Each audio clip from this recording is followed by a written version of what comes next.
And now we present to you America's quintessential iconoclastic anomaly. Wow. In talk radio, your host, Joe Cristiano.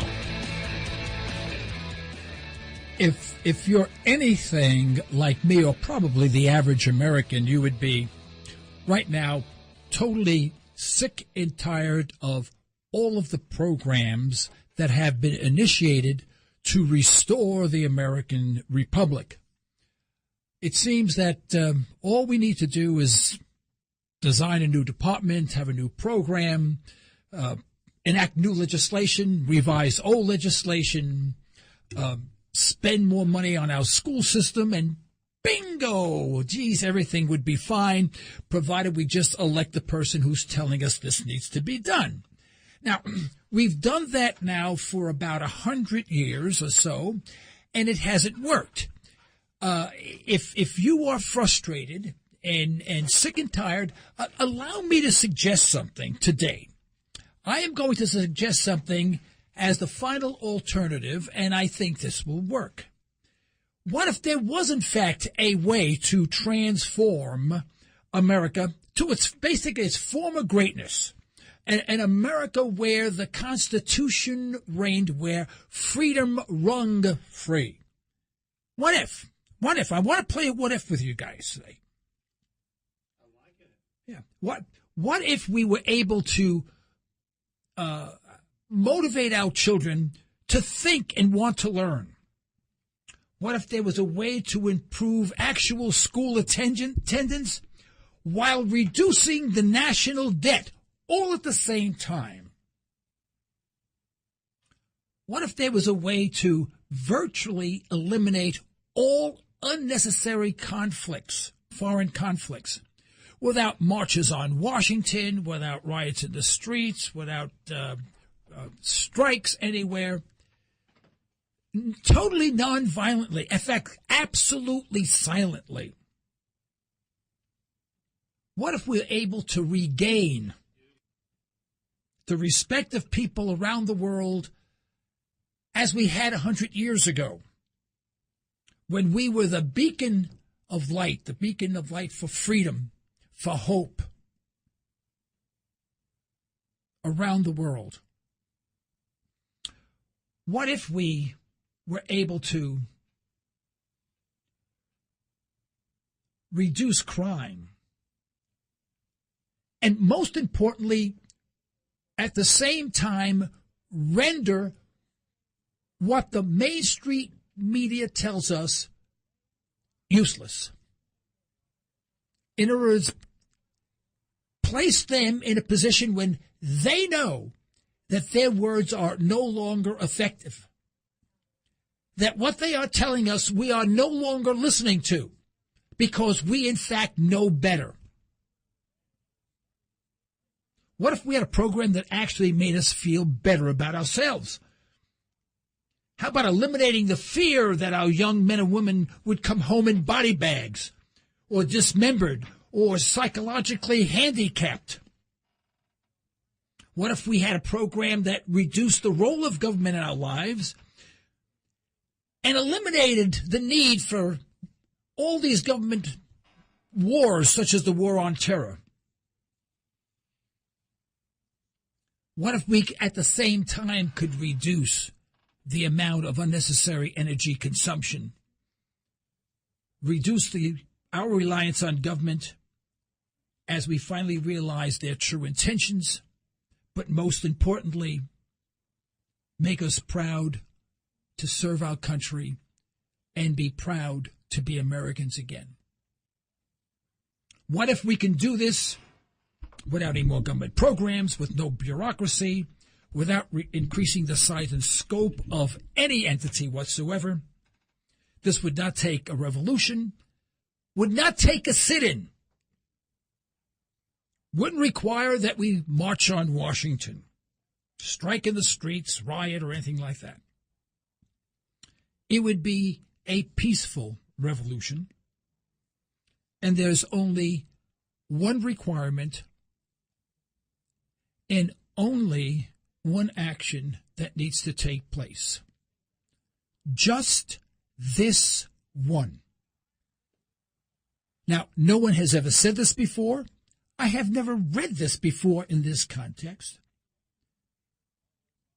And yet, when you first hear it, you'll probably dismiss it until you think about it. Folks, here is the answer.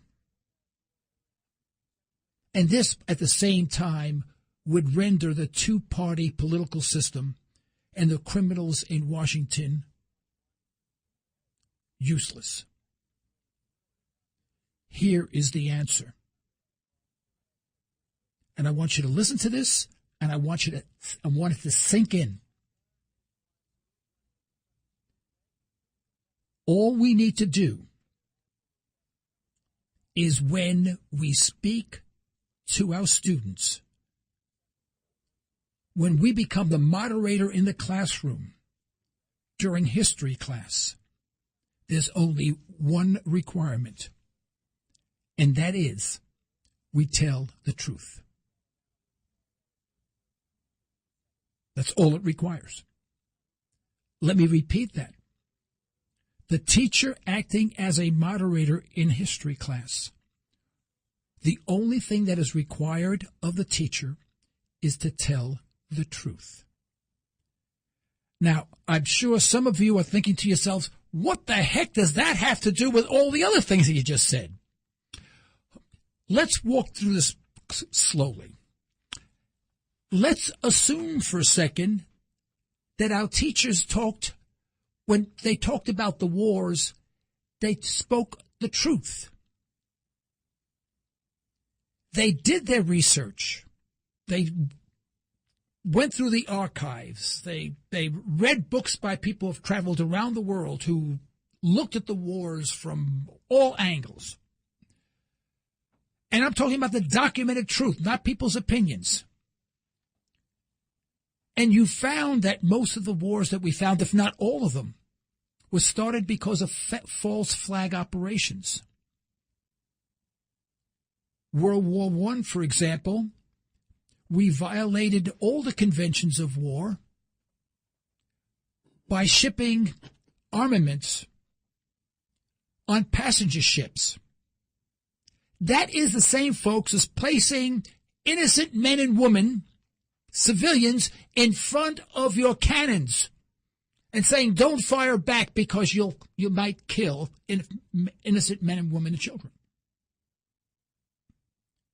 You see, we don't teach that in school. We teach comic book history. Every place where history started to be taught, in its reality, the resurgence in interest in history has been absolutely astounding.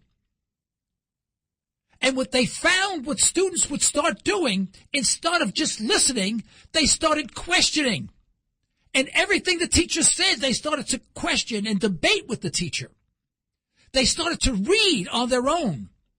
Not an assignment given by the teacher. They read on their own because they wanted to know what really happened.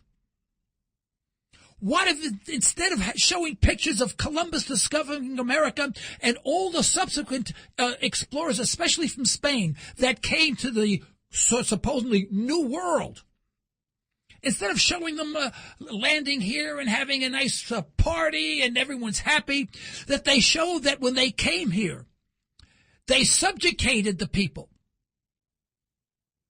They rendered them slaves. They raped the women. They tortured and killed. Those that were died because they had no immunity to the diseases that they brought over were the lucky ones. What if they learned that of the 3 million Indians in this one area, only 1 million survived because of the death and destruction that the Spanish conquistadors took?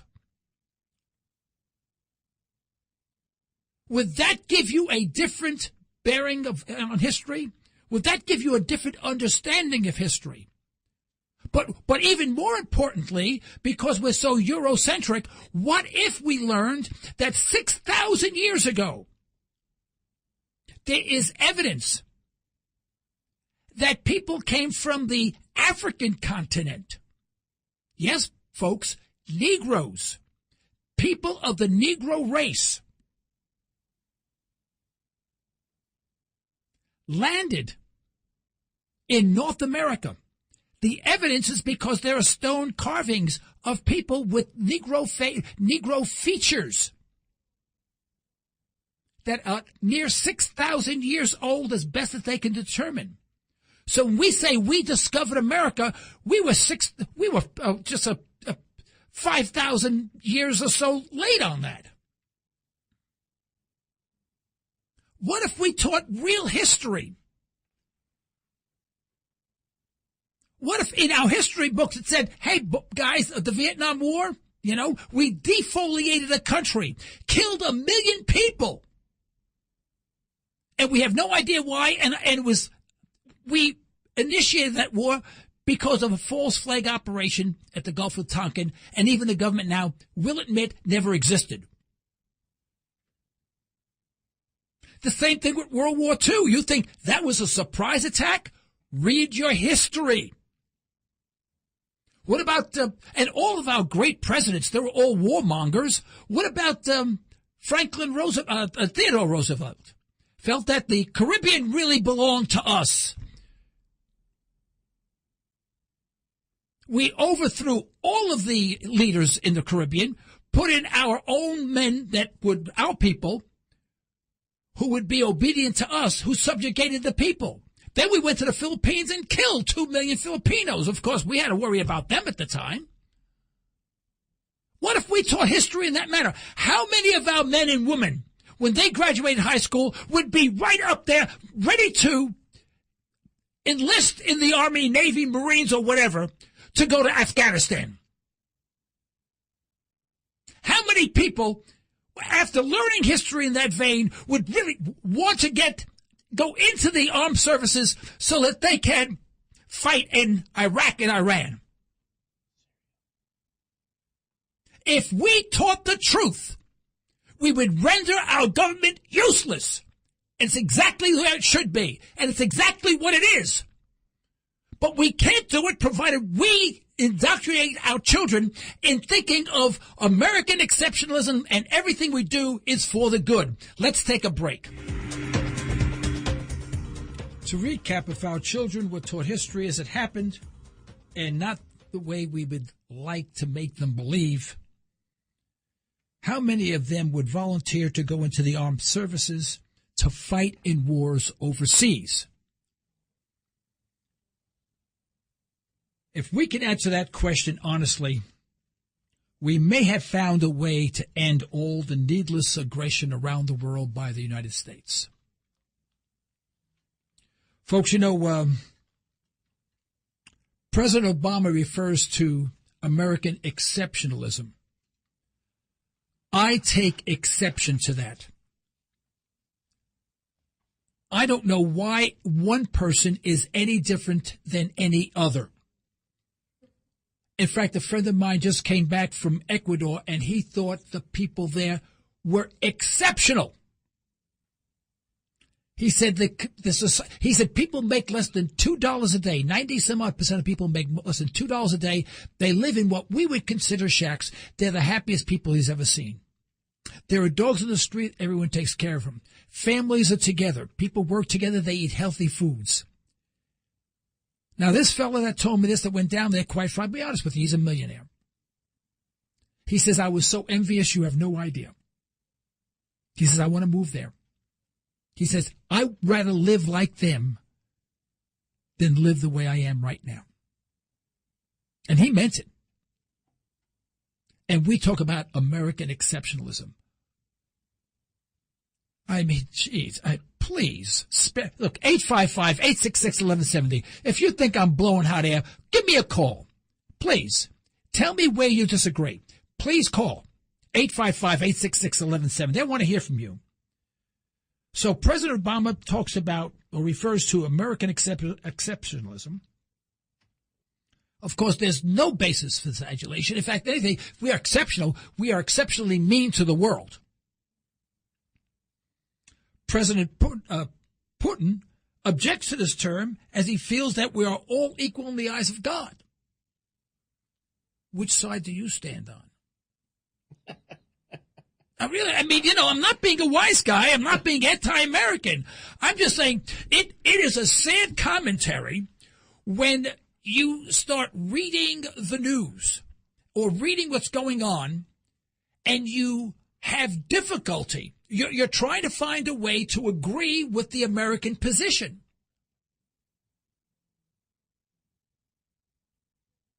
And I have a problem when there's an elderly gentleman who served in Vietnam or Korea, whatever, and he's proud that his grandchild or great-grandchild is going to Afghanistan. He's proud of him. What has this person learned? Did this person actually fight those wars, come back and said it was a good war? Good thing we were there. We saved the United States from something. They learned absolutely nothing. They came back with nothing. Other than encouraging their children to go back into war to perpetuate this insanity? Of course, you can't say that. You say, oh, that's very nice. You're proud of them. That's very, very nice. And you're very complimentary about it. But you can't say anything. Because we all went to the same school where we're taught about American exceptionalism. Joe, I didn't get that on Putin. I didn't hear that he had a problem with that. That's interesting. Oh, it is. And he says we're all equal in the eyes of God. This is Russia. You're kidding me. No, I'm not kidding you. Listen, look it up. Look up the speeches. Oh, man. This is not conspiracy stuff. It's all over the place. And it really put Obama in a bad state. And then he came back to disagree with him. Oh, he looked really bad. What an idiot. Yeah, I mean, and I have to. Now, when it comes to Syria, yeah. People think Syria is because of the chemical weapons. No, Syria has to do with pipelines. Yeah. We need a pipeline through Syria for natural gas coming from Qatar. No one's talking about that. Now, next week, folks, I'm going to get Andy Sutton. Oh, yeah, the economist from Pennsylvania, and he's going to give us a dissertation on Syria from an economic point of view. It will knock your socks off. I have pleaded with him to come next Saturday. I haven't heard from him yet. I hope he does. We have a caller. Let's see. Where are we? Ray, you're on the air. Thank you for calling Liberty Talk Radio on 1170 KFIQ. What's on your mind? Well, we're talking about Syria. I was over there during the first Gulf War. I see friends that I was working with over there going to Egypt, crossing the Red Sea, coming up, and they were our ally. Now they're our enemy. That makes sense. 2011, President Obama told Assad Jr., you're not fit to run your country. You need to step down, He has interfered in 3 countries, in the internal affairs of 3 countries overseas, and I cannot justify dropping 110 Patriot missiles on Libya. Granted, there's some bad people there, but that killed women and children. And he is not a Martin Luther King. I wish we could wake up our black brothers. In the 60s, I worked for Absolutely rights. Absolutely right. And it hurts me. He divides our country. He has 2 responsibilities: to defend us against aggression, which he's done nothing but increase aggression against us. Right. People hate us now. Right. I could say I'm Ana Amariki, and they say, oh, Sadiq, your friend, yeah. Now you say Ana Amariki. We don't represent what we used to be. Obama, maybe it's the way he was raised, but he's a stranger. He wasn't here when Martin Luther King and all that stuff was going on that we did in the 60s, I agree, 100%. I worked as an entertainer, and I remember Dick Gregory looking back at me and saying, whose side y'all on? And I kind of laughed. I really hadn't thought about it, but since then, I pledged myself to nonviolence. And I'm military. My dad was military, fought all the way across Africa, lost a leg in Italy, and we picked cotton, slept in a tent. We've gone through a lot of things, but I'm really upset with President Obama, and I feel like the Republican Party hasn't done their part. I'm with you. What about Bush? Bush was no better, That's was what he he not? said. That's what he said. Republican Yeah, Party. okay, all right. Yeah, absolutely. He said Republican Party's not. Yeah, okay, I sometimes we get a caller and they'll say that, and all of a sudden they'll say, but Bush was such a wonderful. I go, wait a minute. Listen, Ray, you're absolutely right. Just think if we actually taught what actually happened in history, but our teachers are taught comic book history. All our teachers are required to do is to memorize the swill garbage that we teach them so they can pass the test, get a certificate, so they can teach and make a paycheck. And that's it. There's no thought at all. Very few teachers that I have met really think critically. They're very dedicated. They're good people. They're very kind in the whole bit, but they don't think. These lies are destroying us. Absolutely. And, we have shame because of the lies. Our children. Yeah, and we have shame because of the lies rather than true pride that we are doing the right thing. Right. When we start to find it out, and we're starting to find it out now, like this caller says, Obama's not following what we grew up with, an attitude of fair play and all that. We're going in marching on a sovereign country. Wait a minute. Let me make something very clear. Not in my lifetime. In my whole lifetime. You think Vietnam was fair? No, I'm not saying that. I'm just saying that the entire mindset of doing what's right. We were fooled back at that time. Well, I mean, we didn't have the internet like we do today. These things everybody's starting to wake up. They're learning about the Gulf of Tonkin situation. They're learning about all these false flags, and we're seeing them pop up everywhere. Yeah. And we're questioning our government, and we feeling bad about it. That's what I'm saying. Ray, and we should. Yeah, thank you so much for calling, Ray. Appreciate your call. We're ruining our country. Yeah. All right, folks, 855-866-1170. Please give me a call. If you disagree, I won't holler at you. I won't call you names. I won't have my Uncle Louie come and knock on your door. Nothing like that. Oh, not Uncle Louie. Just call. Don't worry. Tomorrow, Louie, my Uncle Louie won't be there. Say, hey, I understand you call the radio. What'd you do that for? None of that stuff. Okay. No, 855-866-1170. And if you have an opposing view, please, I would like to hear it because we have to get this thing ironed out. If we don't get it ironed out from the school system, but the problem is, I don't say how we get the teachers to wake up. To wake up. Because every time, there's only once this did not happen. Once out of a dozen times when I asked in a very kind manner, I said, I have a problem that maybe you can help me with. I said, I went to school like everybody else and learned history. I got the history books and whatever. And I have since learned that so much of what I learned was in fact not true. And I would give them like one example. Oh my! And I would be very kind. I said, well, and I understand, and this is government documents. This is not some conspiracy. This is government document now reveals that this, but we haven't changed the history book.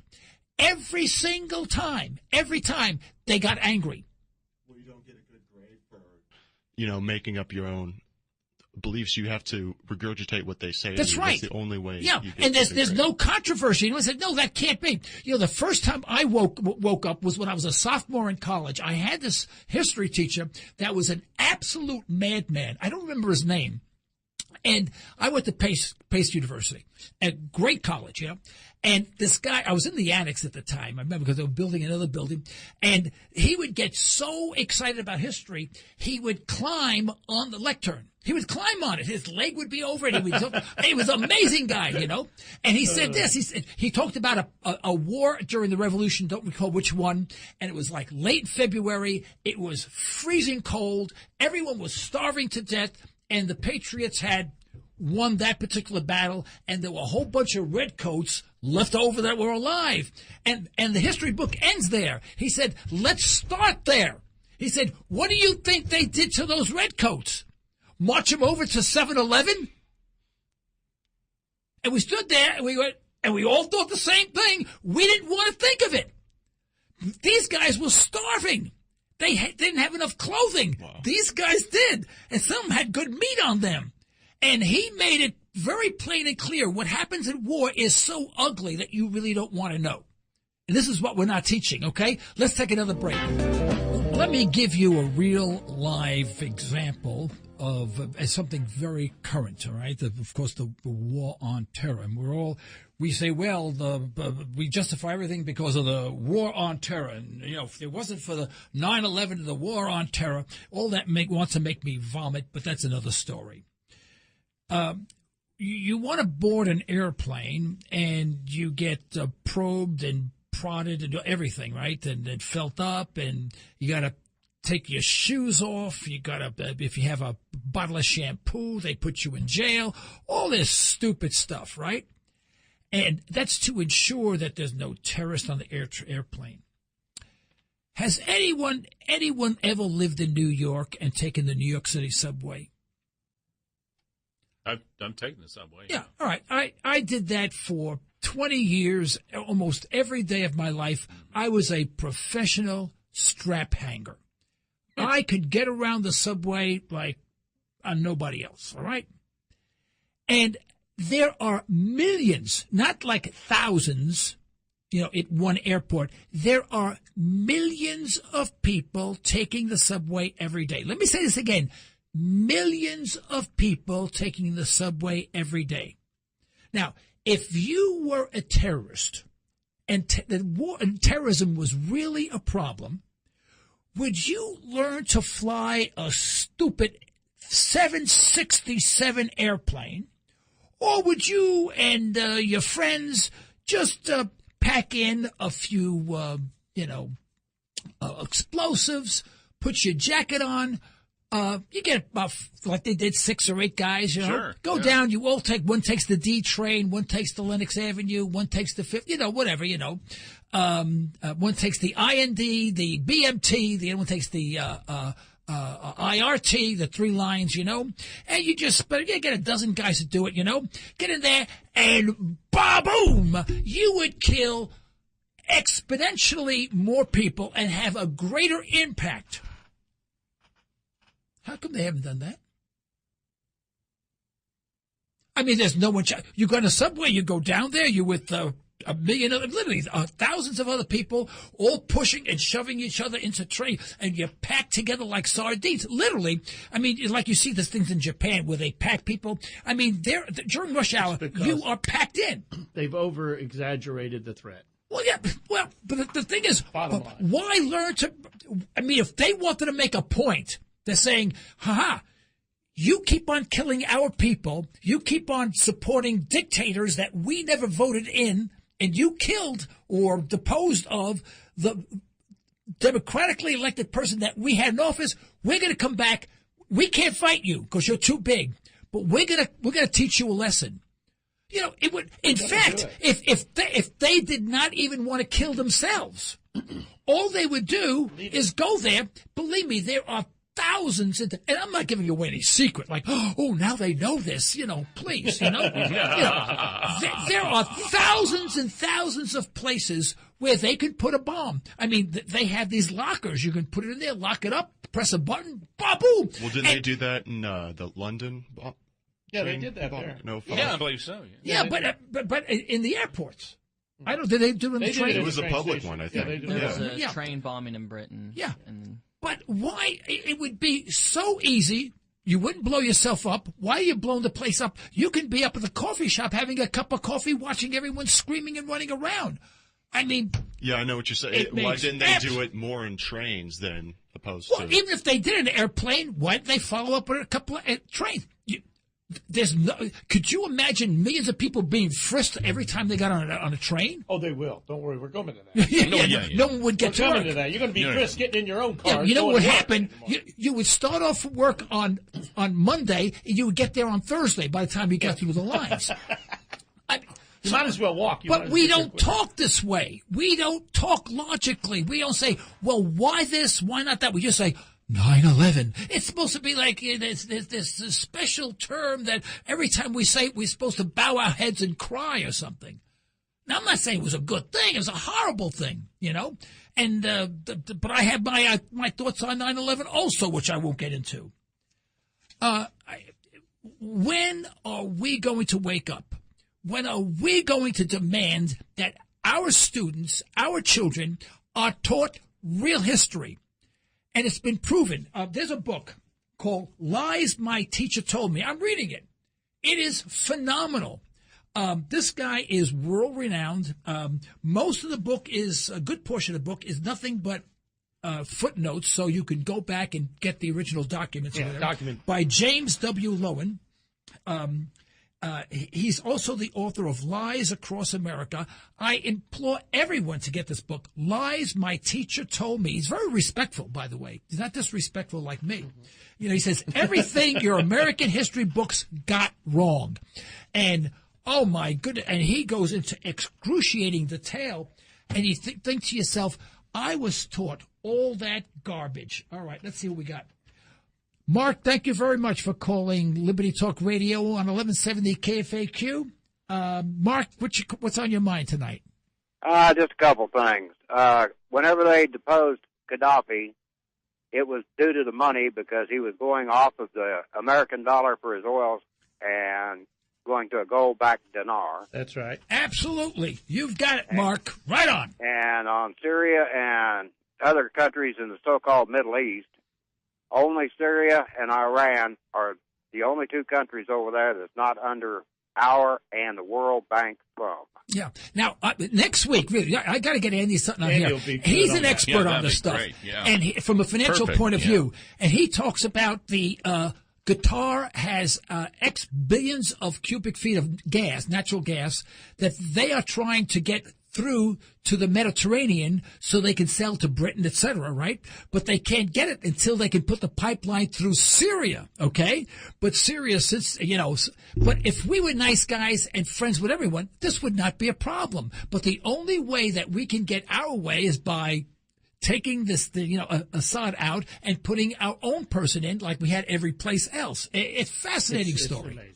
You know, but we don't say that. We say, because of the people are so bad. I heard a little blip that President Obama is still placing troops near Syria with Patriot missiles. And where did he get authorization to do it? Yeah. I mean, come on. Another thing there in Syria, Russia is wanting to build a military base in Syria, and we're not real happy about that. That's probably part of it right there. Yeah. You know, Syria is to Russia is like Mexico is to us. They're buddies. I mean, you can imagine if the roles were reversed, they would. Oh God! Geez. I mean, even the hint of discussion of or the thought of could almost cause a third world war. And then we would come up with all sorts of now. I'm not anti-American. I'm not anti. I'm anti-lying. I want everyone to tell the truth, and we never do that. I'm anti-war. I'm tired of war. I think I'm not any different than most Americans. I think most of the countries. I think I'm no different than anybody else. I think we're just tired of being this way. Well, I mean, we should never have gone to war in the first place. We should have gone to war. We killed 2 million Filipinos. We never say that in the history books. No, God, no. They just sort of died when we showed up. They were so happy to see us. They all had heart attacks. Well, MacArthur walked on the shore, so that was the main thing. Yeah, that's right. Yeah. Oh, that's all they showed. And then Mount Rushmore has this criminal up there with his face. Theodore Roosevelt. Anyway, Mark, thanks a lot for calling 1170 KFAQ. Appreciate it very much. No problem. You have any other comments? You got the mic if you have any other comments. Nope. Have a good evening. Okay, Mark. Thank you. Thanks, Mark. All right, I'm gonna change. I'm going to change gears a little bit. You guys have any comments on this? Yeah, I have a question actually. Okay. How far back does this go? If we're like joining Assad or trying to get Assad out, then why did we allow Russia to look into to lead the inspections for the chemical weapons if they are in fact building a base? And also, why are we still allying up with Al Qaeda? It just doesn't really make a whole lot of sense to me. I didn't think we allowed the Russians to. I thought we allowed the UN to. No, I think Russia's supposed to be leading it. Russia made a report about chemical weapons. Yeah, but the UN is what they put a group there. But didn't Putin make a deal where they were going to go in and verify whether they that was afterwards? Yeah, that's they what were I'm going to go to. in and do a deal so that we could bring peace or whatever. But, hey, if I was Assad, I wouldn't give up my chemical weapons. They're going to come in and kill you. Well, we haven't given up ours, have we? We haven't given up our chemical weapons. Okay. I think but Assad, did you see him with Rose on television? No, I did not. Oh, Charlie Rose, he was hammering Assad big time. But Assad kept us cool. He was so confident. He didn't let Rose get him flustered. And you know how many people I've heard say that man was reasonable. He had a reason. I mean, you won't believe people who have seen that. Well, Fox interview. News did the same thing on Wednesday night. I don't know if you saw that. No, I didn't see it. They did an interview with him? And it was he was very calm, very diplomatic. Yeah, very diplomatic. You very wonder whether or not these Not a people madman. that we paint as absolute madmen, Madman, bloodthirsty killers, whether or not they are. Yeah, we don't know. There's no one saying anything other than what we hear on mainstream media, and that's why we need to know the truth in the schools. If we knew the truth in our history, every time the government opened their mouths, we would say, ba-bum, ba-bum, alert, alert, alert. It's garbage. Let's find out the truth. And we would dig for the truth. And we would render the government useless. Except for the little bit of things that we allowed them to do. Yeah, of course. And that's what it should be. And we would be skeptical they ever did them. And the Federal Reserve, Hey, the reason why I wanted to change, of course, gun control is good. It's boiling over again.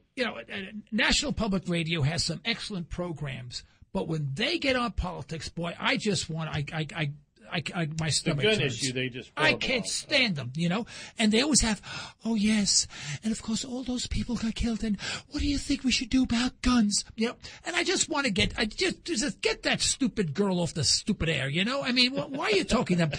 Oh, isn't that like we're so kind, and if you own a gun, you've got to be the meanest person in the world. Radio. I hate that. Yeah. I absolutely hate that. If you own a gun, you're the meanest person.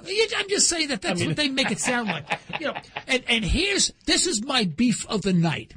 Whenever they talk about someone had a gun this day, and as a result, 19 people got killed, whatever the case may be. And now, of course, it's not because of the guns, because the person was mentally deranged and all this other stuff.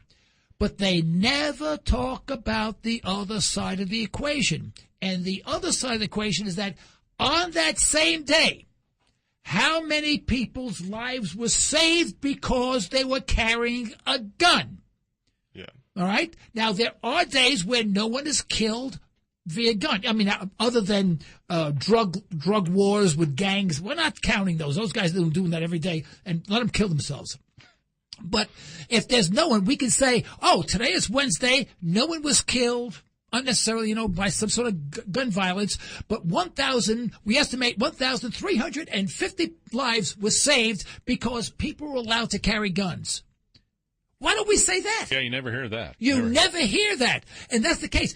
There have been estimates made, and there's different companies, organizations have done this, but it's absolutely impossible to get a figure.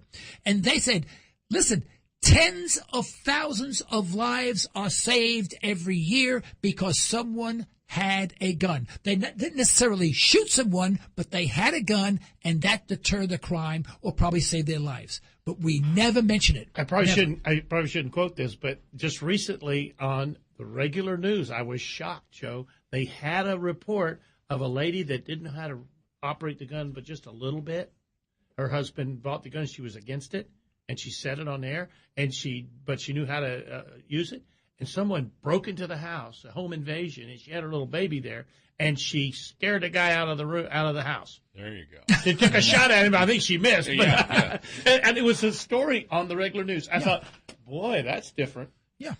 But it happens over and over and over, and they never report it. Yeah, and they never report the fact that whenever, like in Australia, when they took the guns away, confiscated the guns, everyone's unhappy about it, and crime is up. They never mention that.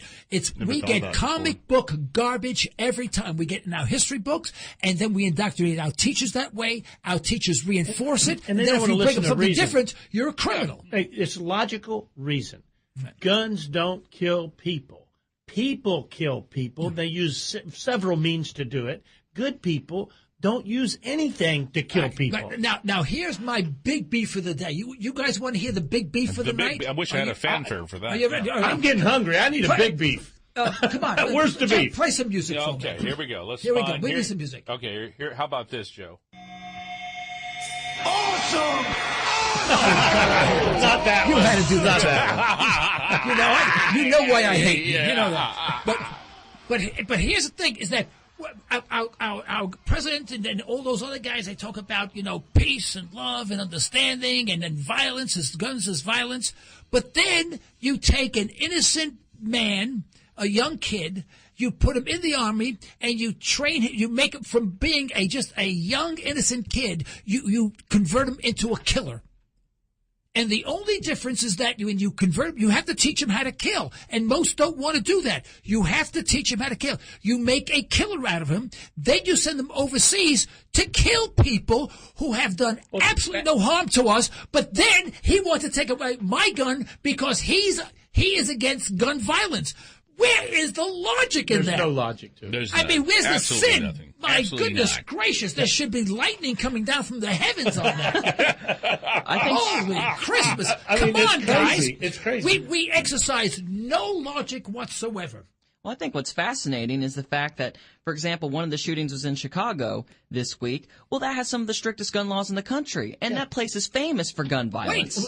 Wait, gun violence is worse in Washington, D.C. You can't even look at a gun without getting arrested, right? So, here's the answer. Well, that's because they get it from a state where they do sell. Well, let me tell you something. If they did outlaw it altogether, they would get a Yeah, gun. they find a way to get it. We have the war on Marijuana. drugs. Yeah. We don't allow drugs, right? So Right, there's no more drugs in the street. drugs. No more. There's no drugs. No. The gangs would be more powerful then, That's too. right. I mean, Same the with United those States balls. is the drug capital of the world, and we have the war on drugs. Trillions of dollars spent. Oh, my goodness gracious. I don't know how they get this in their mind and they settle Because it the out government to be is a gang logical. itself. And the thing is, Yeah, exactly. now I'm not It's a not progressive, critical I'm thinking not at a all. conservative, I'm not anything. I mean, I equally give them, I discredit each one of them, including all the conservative talk show hosts, because they talk with Absolutely. from both sides of their mouth, and I hate that. They speak They logically, come and then they to go a right off the point cliff. and then they go off the cliff. Right off the cliff. Yeah, When they exactly. reach something that ideologically is their belief, garbage belief, then they go off the cliff. And I just hate that, Well, we're not mentioning any names. No, but let me mention just about all of them. while. No, I mean just No. about all. There Yeah, are I some know. rare exceptions. And there's that some really good things they're bothers me. saying. Don't get us wrong. There's some great things some of these guys are Yeah, saying. and they but, do. They do a great job. Yeah. They're very talented, a lot more talented than I am. But lot then more you love. just get a disconnect. Yeah. You're listening and you're going along. You're going, yeah, what? and then the disconnect. Yeah, what? Well, we're almost winding down to the hour, but I want to talk a little bit about next week. I think next week we should talk about what is really going on economically. I think Now, that's that's a great something idea. that I follow, Yeah. something I know something about. I can probably hold my own in most conversations, even with economists. But, folks, things, as you know, are not as good as the government makes it seem. We do have a problem. I follow the economic indicators, all of the leading, lagging, and coincidence indicators of the are basically 100% all up, with rare exception. They're all improving. Here is the problem: everything is improving except for wealth of the individual. Income and wealth of the individual is going down or flatlining, and as a result, people don't have the money to spend. And right now, manufacturing inventories and production and inventories moving like crazy, but not for durable goods for the consumer, because consumer is not buying anything, and not as much as they used to. And what happens is when that starts, then it backlogs. Then the companies who are buying machinery instead of to make things say, hey, we can't make refrigerators anymore. We don't need these machines because people aren't buying them. We're going to see this back up. We haven't seen it yet. Now, we have an economy that is on life support. And the life support is the $85 billion a month that the government is buying, to keep things alive. Yeah, they just decided to continue it. Oh, yeah. And they're going, listen to this, of the 12 of the 17 Federal Reserve Policy Committee members, 12 of the 17, are suggesting that we extend the quantitative easing through 2014. 12 of the 17. Through 2014. One is suggesting through 2015. Now, these guys know something we don't know, and it ain't pretty. So it's actually just being held up. It's being held. Yeah, it's like false, I feel great. The the codeine makes me feel great. Yeah, well, I'd like to learn why they want to do that. I'd like to hear. Well, they've got an incision from the belly button to the neck, okay, and they're on morphine. They don't know they're wide open in a full heart transplant going on. Now, what I love is that right now, do you know the Dow Jones Industrial Average? You know who's going on the Industrial Average? The biggest criminal organization in the world, Goldman Sachs. Oh, yeah. Yeah. And they're kicking off Alcoa. In other words, we're losing an industrial company, and we're having a bankster. They're not industrial. They're not industrial, right? Not at all. But Bank of America was on. Bank of America is going out, and I forgot who else was coming in. I have something here. Let's see if I can find it fast enough. Which I probably have. Yeah, this is voodoo. Talk about voodoo economics. Voodoo, yeah, big time. Let's see. Out of the Dow is Alcoa. Hewlett Packard is getting dumped, right? And Bank of America. Coming in is, you won't put Goldman Sachs and Visa. There you go. There you go. These are the real criminals. The guys, you get a credit card and everything is free, and then you find out you're paying 29.9% interest. Yeah, because you're 3 days late on your payment. Exactly, yeah. And they do have one sort of quasi-manufacturing company, but they don't manufacture anything here, and that's Nike. Nike. Those are three coming in. China and Taiwan. So, all the indicators are there. You see it coming. And there is the normalcy bias where people tend to just project what's happening, what's going to happen tomorrow based on today. So if today things aren't all that bad, anything you say that's bad really doesn't count because it's going to be the same tomorrow. And there was an interesting article that I read that had to do with linear thinking versus geometric thinking. And it talks about debt and how debt is geometric. How it doesn't go up 1, then 2, then 3. It's 1, then that 1 is, multiplied. 6 is 20. Then to 20 and 1,000 times over. And how this is, we're going to talk about this next week. So it's going to be a very, very interesting program. I'm going to get Andy Sutton on, and he's going to supplement it with what's really going on in the Middle East. It's fascinating story. The $69 question, or the $60 Hurry up, we've got 30 seconds to go. Dollar question is, how long can they really do this? How long can they keep it going? Yeah. How long is somebody? I guess we're in a coma. I guess the country's in a coma. We're on life support. Well, I think Ned Goodman, he's a multi-billionaire in Canada, gave a speech last week or a couple of weeks ago, and basically said the American dollar is dead. This is in Canada. Wow. Yeah. Okay. Well, are we about out of time? About 30 seconds. Okay. Thank you very much, everyone, for joining Liberty Talk Radio. And this is, I guess, I'm the Chancellor of the University of Logic, better known as Christiana's Conservatory, correcting convoluted conversation. We really enjoy the fact that, we're glad that you're here. We enjoyed being here, and we do hope you've learned something from it. The biggest compliment that you can pay to us is if you have our friends. And now, tell us about the app, Ann. Yeah, and before we go, you can get an app and hear Joe's internet show. It's posted on the app, and you'll learn a little bit more about Liberty Talk Radio. So just go to your Play Store or go to your iTunes and pick it up. Yeah. What do they look for? Just go for Liberty Talk Radio. Liberty Talk Radio. It's there. All right. Thank you so much. Guys. And stay well. Stay tuned.